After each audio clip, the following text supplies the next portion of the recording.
Assalamualaikum warahmatullahi wabarakatuh. Kami dari kelompok 3 akan memaparkan materi yang berjudul Pertumbuhan dan Perkembangan. Dengan bahasan yang pertama yaitu pengertian pertumbuhan dan perkembangan yang akan disampaikan oleh Virgi Ananda Azahra. Lalu yaitu hukum atau prinsip pertumbuhan yang akan disampaikan oleh Virgi Ananda Azahra. Lalu yang ketiga yaitu hukum atau prinsip perkembangan yang akan disampaikan oleh Rika Dwi Azriani dan Nisa Nurcayani. Selanjutnya yaitu aliran-aliran yang mempengaruhi perkembangan yang akan disampaikan oleh Elinda Ernawati dan Wulan Cahya Rengganis. Dan yang terakhir yaitu kesimpulan yang akan disampaikan oleh Wulan Cahya Rengganis. Selamat menyaksikan.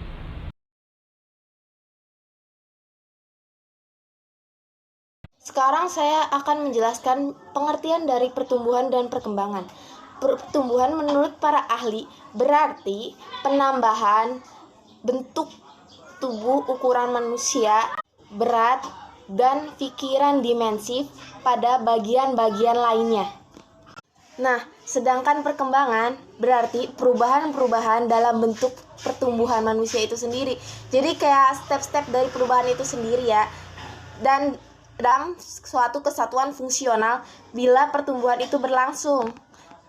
Jadi, dari penjelasan keduanya, kita dapat menyimpulkan kalau pertumbuhan itu dapat diukur dan nyata kita bisa melihat merasakannya pertumbuhannya. Tapi kalau perkembangan itu, kita tidak bisa tahu itu perkembangannya. Nah, kalau perkembangan kita bisa tahu setelah kita mengamatinya dan memperhatikan perubahan-perubahan dalam bentuk ketika terjadi dalam bentuk-bentuk tingkah laku ketika tercapai kematangannya. Nah, sekarang penjelasan hukum pertumbuhan. Hukum di dalam pertumbuhan ini dapat kita artikan sebagai sebuah prinsip.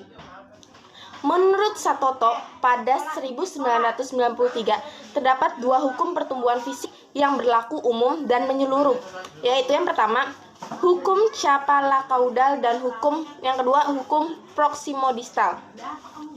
Hukum Chappalla-Caudal itu pertumbuhan dimulai dari menuk kepala dan baru ke bagian-bagian lainnya secara menyeluruh. Jadi pertumbuhan menurut hukum Chappalla-Caudal itu pertumbuhan fisik seseorang dimulai dari arah kepala baru menuju ke arah lain bagian tubuh lainnya. Selanjutnya ada hukum Proximo-Distal. Nah, hukum ini itu berpusat dari sumbu proximo ke arah distal, tepi distal. Menurut hukum Proximo-Distal, pertumbuhan dimulai dari sumbu yang terdiri dari jantung, alat pernapasan, alat pencernaan yang akan tumbuh terlebih dahulu dan lebih pesat apabila dibandingkan dengan di daerah tepi, misalnya anggota tubuh lainnya atau anggota gerak badan.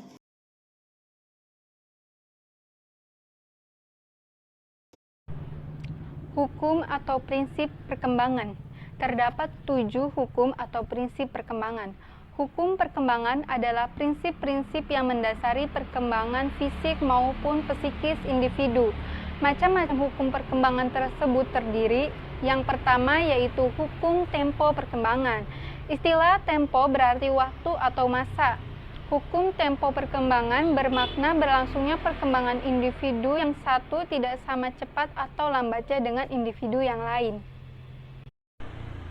Ada individu yang perkembangannya serba cepat, misalnya dalam hal pemahaman suatu pelajaran. Tetapi ada pula individu yang membutuhkan waktu yang lama untuk menyamai individu yang lain. Tidak lain semua ini menyangkut tempo perkembangan dan ini telah menjadi hukum yang pasti bahwa setiap individu mempunyai kecepatan atau tempo perkembangan yang berbeda-beda menurut individunya sendiri. Yang kedua yaitu hukum irama perkembangan, yakni variasi atau fluktuasi naik turunnya perkembangan individu yang berlangsung dengan irama perkembangan yang tidak selalu dengan irama perkembangan yang konstan, tetapi terkadang dengan irama yang cepat, lambat, bahkan kadang-kadang berhenti kemudian dengan cepat berpacu. Dalam hukum ini menyatakan bahwa berlangsungnya perkembangan itu tidak selalu tetap konsisten dan merata pada setiap waktu. Hukum irama perkembangan mengungkapkan bukan lagi cepat atau lambatnya perkembangan individu, akan tetapi tentang irama atau ritme perkembangan. Jadi, perkembangan individu ini mengalami gelombang pasang surut, mulai lahir hingga dewasa. Kadangkala anak tersebut mengalami juga kemunduran dalam suatu bidang tertentu. Yang ketiga yaitu hukum rekapitulasi. Dikatakan bahwa perkembangan psikis individu akan pengulangan urutan tingkah laku dari perkembangan nenek moyang suatu bangsa. Hukum ini menjelaskan perkembangan psikis anak adalah ulangan secara singkat perkembangan umat manusia. Dari seluruh perkembangan umat manusia terulang dalam waktu beberapa tahun secara singkat dalam perkembangan individu yang bersangkutan.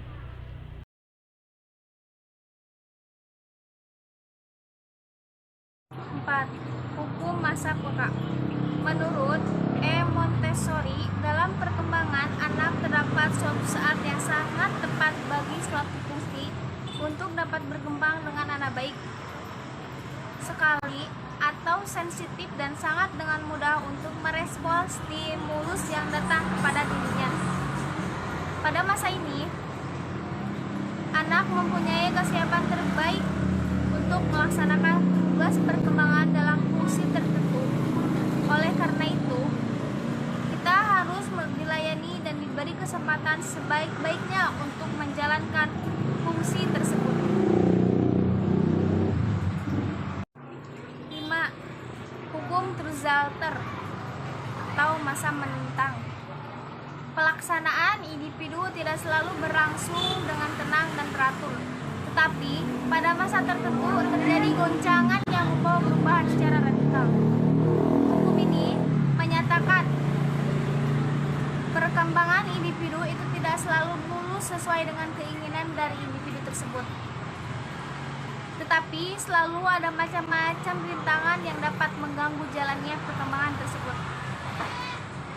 Dalam proses tersebut selalu ada hambatan yang dapat membawa perubahan yang baik terhadap individu tersebut.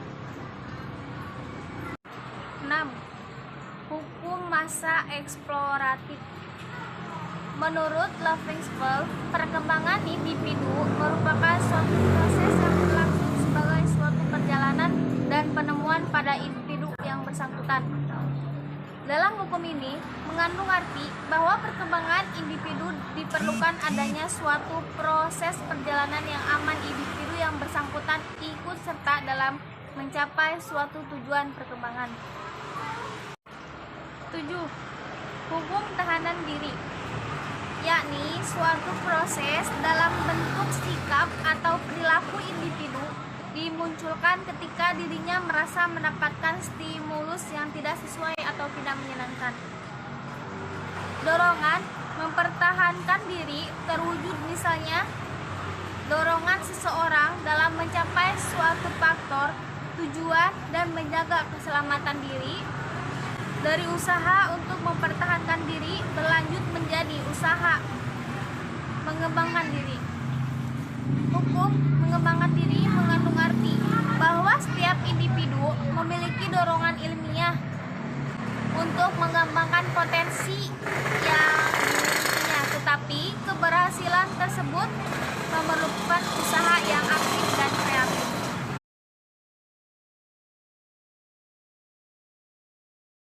Aliran-aliran yang mempengaruhi perkembangan. Yang pertama, aliran nativisme mengemukakan bahwa manusia yang baru dilahirkan telah memiliki bakat dan pembawaan, baik karena berasal dari keturunan orang tuanya, nenek moyangnya, maupun karena memang ditakdirkan demikian. Manakala pembawaannya itu baik, baik pula anak itu kelak. Begitu pula sebaliknya, andai kata anak itu berpembawaan buruk, buruk pula pada masa kedewasaannya. Oleh sebab itu, menurut aliran ini, pendidikan tidak dapat diubah dan senantiasa berkembang dengan sendirinya. Turunan memiliki peranan penting dalam pertumbuhan dan perkembangan anak. Ia lahir ke dunia ini membawa berbagai ragam warisan yang berasal dari kedua ibu bapak atau nenek dan kakek. Warisan atau turunan atau pembawaan tersebut yang terpenting, antara lain bentuk tubuh, raut muka, warna kulit, inteligensi, bakat, sifat-sifat atau watak, dan penyakit. Yang kedua, aliran empirisme atau aliran lingkungan. Aliran empirisme merupakan kebalikan dari aliran nativisme dengan tokoh utama John Locke 1632 sampai 1704. Nama asli aliran ini adalah The School of British Empirism atau aliran empirisme Inggris. Akan tetapi, aliran ini lebih berpengaruh pada para pemikir Amerika Serikat, sehingga melahirkan sebuah aliran filsafat bernama environmentalisme atau aliran lingkungan, dan psikologi bernama environmental psychology atau psikologi lingkungan yang relatif masih baru, atau Reber 1988 dan Syah 1995.